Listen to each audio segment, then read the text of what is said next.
റിട്ടയർമെന്റിന് ശേഷം എന്താണെന്ന ചോദ്യവുമായി പിന്നീടുള്ള ജീവിതം ആശയക്കുഴപ്പവുമായി തള്ളി നീക്കുന്നവർക്കിടയിൽ വ്യത്യസ്തരാവുകയാണ് 87-കാരനായ ക്യാപ്റ്റൻ എസ് ഗോപാലകൃഷ്ണനും 77-കാരിയായ ഭാര്യ നിത്യ ഗോപാലകൃഷ്ണനും. റിട്ടയർമെന്റിന്റെ ചുറുചുറുക്കിലാണ് സ്പെഷ്യലായി ജനിക്കുന്ന കുഞ്ഞുങ്ങൾക്കായി സ്പെഷ്യൽ പരിചരണം നൽകാൻ ഇവർ തീരുമാനിക്കുന്നത്. അങ്ങനെ മൃദുല സ്പർശമെന്ന ഈ സ്നേഹക്കൂടിന് തുടക്കമായി.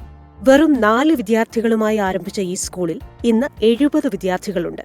യോഗയും ക്രാഫ്റ്റും സ്പോർട്സും കലകളും മാത്രമല്ല, അക്കാദമിക വിദ്യാഭ്യാസവും ഇവിടെ ഉറപ്പാക്കുന്നുണ്ട്. ബോർഡ് എക്സാം പാസ്സായാണ് ഇവരോരോരുത്തരും ജീവിതത്തെ നേരിടാനിറങ്ങുന്നത്.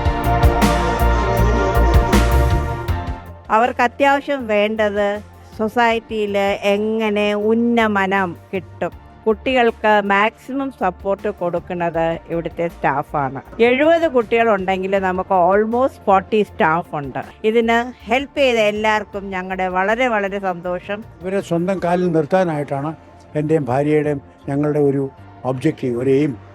പക്ഷേ ഇപ്പോഴത്തെ ഞങ്ങളൊരു പ്രോബ്ലം എന്താണെന്ന് വെച്ചാൽ, ഞങ്ങളിപ്പോൾ വാടക കെട്ടിടത്തിലാണ്. വാടക കെട്ടിടത്തിന് സ്വന്തമായിട്ടൊരു സ്ഥലം മേടിക്കണം.